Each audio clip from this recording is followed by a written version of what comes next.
Hi Duncan, sasamahan niyo akong gumawa ng cake para sa birthday ng mama ng boyfriend ko. So, ang flavor pala ng gagawin natin is mocha chiffon. Actually, wala naman silang sinabi kung ano yung design.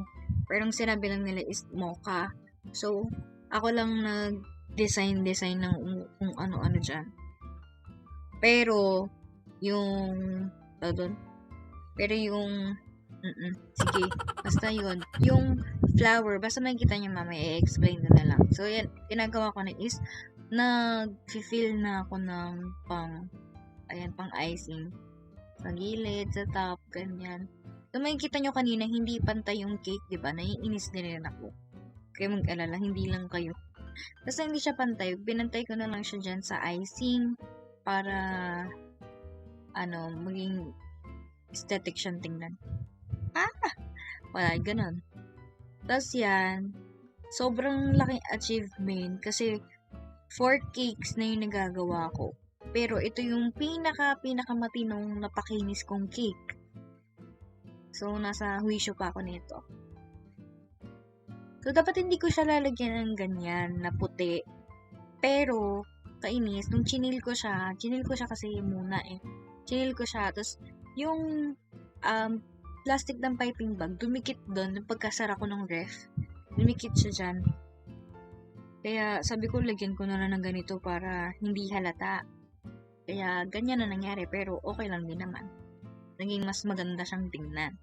Tapos yun, kailangan talaga nasa wisyo eh, no? Pag nag-voice over eh.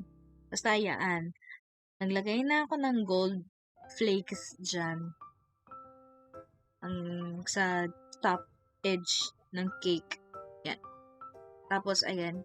Naglalagay din ako nung draggies. Ba yun, draggies? Nagpanggap pa ako eh, no? Nagchani pa. Basta yan, pinagbabato-bato ko na lang ng draggies dyan.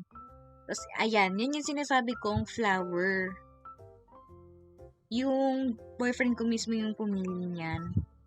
Nagandahan kasi siya. Sabi ilagay daw sa cake. Yung ganyan. Nung bumibili kami ng box lang sana, pero nakita niya yung ganyang flower. Kaya, sabi ko, sige, bilhin natin. Lagay natin. Isa nga lang gusto niya. Sabi ko, dalawa na. Kaya nag-pop sa utak ko na ganun na yung design na gagawin. So, dito, ko ng topper. Gumawa ako ng sarili naming topper. Kasi wala namang makita na 57 as in. Kasi doon sa pinagbilhan namin, yung topper na available lang is yung happy birthday lang. So, hindi ito yung gusto ko. So, sabi ko, gawa na lang ako ng sarili ko. Pumunta kami ng National, bumili kami ng cartolina. Ayan, na matigas. Dapat nga cardstock na usually ginagamit sa topper. Pero, walang available si National. So, sabi ko, ito na lang na makapal. Tapos, yan, nilagyan ko na lang siya ng stick. Tapos, itong part na to, ayan, kung nakikita nyo, grabe yung alog ng cake. Buti na lang hindi siya natumba. Kasi mali yung hila ko ng turntable. So, buti na lang hindi siya nasira. Sayang effort, be. Parang kabado ako.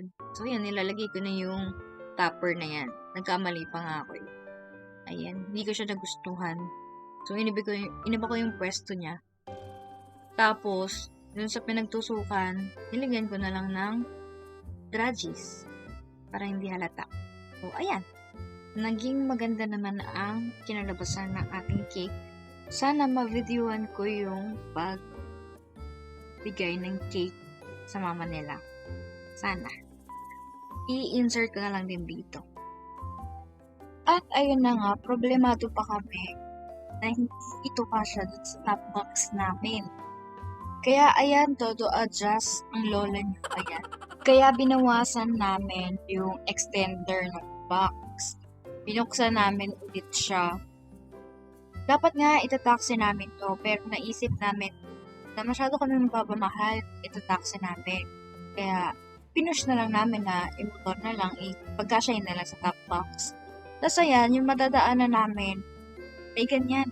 My little humps na ganyan. Be, nagigising yung diwa ko, be. Kasi nga, ang purpose kasi nun is para magbagal yung ating mga sasakyan. Then, para din magising ang mga pamotorista. So, be, nagising talaga yung diwa ko, be. Mabagal lang naman magpatakbo yung boyfriend. Pero, hindi ko maiwasan, hindi kabahan. So, sa mga oras na yan, kinakabahan din ako sa lugar na to kasi nga, mataas siya. So, mamaya, mag-flip yung cake. Pero buti na lang hindi kalayuan yung lugar na pagdadausan ng birthday. At nakarating na nga kami sa wakas sa lugar at wala namang nangyaring masama sa cake. Buo pa rin siya. Simple celebration lang ang nangyari. Kumain lang sa restaurant, The Rocks, na libre ng ate ng boyfriend ko. And sobrang sarap ng ribs. Ayan, ribs ba akong tawag dyan? Basta sarap yan. So, then na, videoan ko din yung pag-cut ni tita ng cake niya. Pero hindi ko na videohan yung part na sinabi niya na ang sarap ng cake. So, ayun lang yung pagkakamali ko. Bigla ako na-cut. Tinikman niya na. Pero sa totoo lang, hindi ko din talaga natikman yung cake na ginawa ko. Hindi ko siya tinikman habang ginagawa ko siya. Pero, nung tinikman ko siya, be, ang sarap. Huwag ka na mag-isip, be. Bumili ka na. Mag-order ka na sa akin, be. Kidding aside, pero if want nyo mag-order, PM nyo lang po ako sa Dana Simple Cake and replyan ko po kayo agad. Dito ko natatapusin ng video na ito. Happy birthday ulit, tita, and thank you so much for watching. Bye! I wanna know what's the deal.